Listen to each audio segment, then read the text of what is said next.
Hello दोस्तों, आपका मेरे YouTube चैनल पर स्वागत है। आज मैं आपको विक्रम और बेताल की कहानी सुनाऊंगी। आपसे निवेदन है कि चैनल को सब्सक्राइब अवश्य करें तथा वीडियो को अंत तक जरूर देखें। तो चलिए शुरू करते हैं। प्राचीन काल में विक्रमादित्य नाम के एक आदर्श राजा हुआ करते थे। अपने साहस, पराक्रम और शौर्य के लिए राजा विक्रम मशहूर थे। ऐसा भी कहा जाता है कि राजा विक्रम अपनी प्रजा के जीवन के दुख दर्द जानने के लिए रात्रि के पहर में भेष बदलकर नगर में घूमते थे और दुखियों का दुख भी दूर करते थे। राजा विक्रम और बेताल के किस्सों पर कई सारी किताबें और कहानियां प्रकाशित हुई हैं। विक्रमादित्य और बेताल के किस्सों पर छपी बेताल 25 और सिंहासन 32 प्रख्यात किताबें हैं, जिन्हें आज भी अभूतपूर्व लोकप्रियता प्राप्त है। प्राचीन साहित्य वार्ता लेख बेताल 25 महाकवि सोमदेव भट्ट द्वारा 2500 वर्ष पूर्व रचित किया गया था और उसी के अनुसार राजा विक्रम ने बेताल को 25 बार पेड़ से उतार कर ले जाने की कोशिश की थी और बेताल ने हर बार रास्ते में एक नई कहानी राजा विक्रम को सुनाई थी। एक तांत्रिक 32 लक्षण वाले स्वस्थ ब्राह्मण पुत्र की बलि देने का तांत्रिक अनुष्ठान करता है ताकि उसकी आसुरी शक्तियां और बढ़ जाए। इसी हेतु वह एक ब्राह्मण पुत्र को मारने के लिए उसके पीछे पड़ता है, परंतु वह ब्राह्मण पुत्र भागकर जंगल में चला जाता है और वहां उसे एक प्रेत मिलता है जो ब्राह्मण पुत्र को उस तांत्रिक से बचने के लिए शक्तियां देता है और वही प्रेत रूप में पेड़ पर उल्टा लटक जाने को कहता है और यह भी कहता है कि जब तक वह उस पेड़ पर रहेगा तब तक वह तांत्रिक उसे मार नहीं पाएगा। वही ब्राह्मण पुत्र बेताल होता है। कपटी तांत्रिक एक भिक्षुक योगी का स्वांग रचता है और राजा विक्रम के पराक्रम और शौर्य गाथाओं को सुनकर अपना काम निकलवा लेने का जाल बिछाता है और राजा विक्रम को यात्रा के दौरान प्रतिदिन एक स्वादिष्ट फल भेंट भेजता है, जिसके अंदर एक कीमती रत्न रूबी होता है। इस भेद का पता लगाने राजा विक्रम उस भिक्षुक की खोज करते हैं।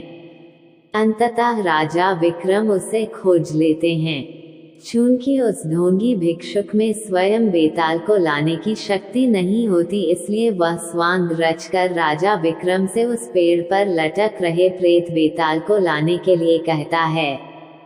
राजा विक्रम उस तांत्रिक की असल मंशा से अनजान उसका काम करने निकल पड़ते हैं। राजा विक्रम पेड़ से बेताल को हर बार उतार लेते और उस भिक्षुक के पास ले जाने लगते। रास्ता लंबा होने की वजह से हर बार बेताल कहानी सुनाने लगता और यह शर्त रखता है कि कहानी सुनने के बाद यदि राजा विक्रम ने उसके प्रश्न का सार्थक उत्तर ना दिया तो वह राजा विक्रम को मार देगा और अगर राजा विक्रम ने जवाब देने के लिए मुंह खोला तो वह रूठकर फिर से अपने पेड़ पर जाकर उल्टा लटक जाएगा। दोस्तों, राष्ट्रीय चैनल दूरदर्शन पर 90 के दशक में विक्रम और बेताल नाम का एक सीरियल भी आता था, जिसे काफी सराहा गया था। आज हम इस लेख के द्वारा विक्रम और बेताल के किस्सों से जुड़ी 2 रोचक कहानियां प्रस्तुत कर रहे हैं। घनघोर अंधेरी रात में राजा विक्रम अपनी खुली तलवार लिए बेताल को पकड़ने आगे बढ़ते हैं और अपने पराक्रम से बेताल को वश में करके अपने पीठ पर लाद कर ले जाने लगते हैं। सफर लंबा होने के कारण बेताल राजा विक्रम को कहानी सुनाता है और हमेशा की तरह शर्त रखता है कि अगर कहानी सुनने के बाद तुमने उत्तर देने के लिए मुंह खोला तो मैं उड़ जाऊंगा। बेताल कहानी सुनाना शुरू करता है। चंदनपुर गांव में एक वृद्ध स्त्री रहती थी। उसका एक बेटा था जिसका नाम दगड़ू था। वह स्त्री नए पुराने कपड़े सिलने का काम करके अपना और अपने बेटे का पेट पालती थी। दगड़ू एक कामचोर और आलसी लड़का था और दिन रात सपने देखा करता था। दगड़ू के साथ एक बड़ी परेशानी थी कि उसे अक्सर बुरे सपने ही आते थे, और जब भी कोई बुरा सपना आता था वह सपना हकीकत बन जाता था। एक दिन दगड़ू को सपना आता है कि कुछ लोग नव विवाहित दंपति और बारात को लूट रहे हैं और उनसे मारपीट भी कर रहे हैं। दगड़ू ने जिसे सपने में देखा होता है वही दुल्हन बनने वाली लड़की अपनी शादी का लहंगा सिल जाने के बाद वापस लेने दगड़ू की मां के पास आती है। दगड़ू फौरन उसे सपने वाली बात कह देता है। वो लड़की अपनी माँ और ससुराल वालों को ये बात बताती है, पर सब लोग इस स्वप्न वाली बात को वहम समझकर अनसुना कर देते हैं।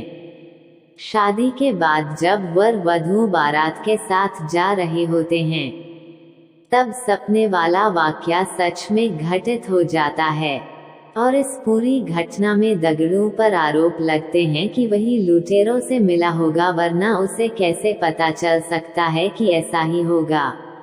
और शक की बिना पर सारे लोग मिलकर दगड़ू की खूब पिटाई करते हैं।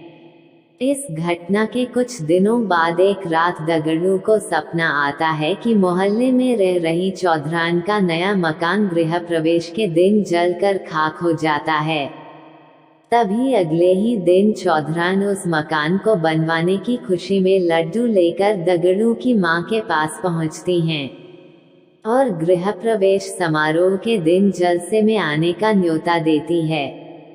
वहीं पर सपने की बात दगड़ू फौरन अपनी मां से और चौधरान से कह देता है। चौधरान गुस्से से लाल पीली हो जाती है और उल्टा दगड़ू की मां को ही कहने लगती हैं कि तुम्हारा बेटा ही काली जुबान वाला है और उसके बोलने से ही सबके साथ अनर्थ हो जाता है। चौधरान गुस्से में जली कटी सुनाकर मां बेटे को भला बुरा कहकर वहां से चली जाती हैं।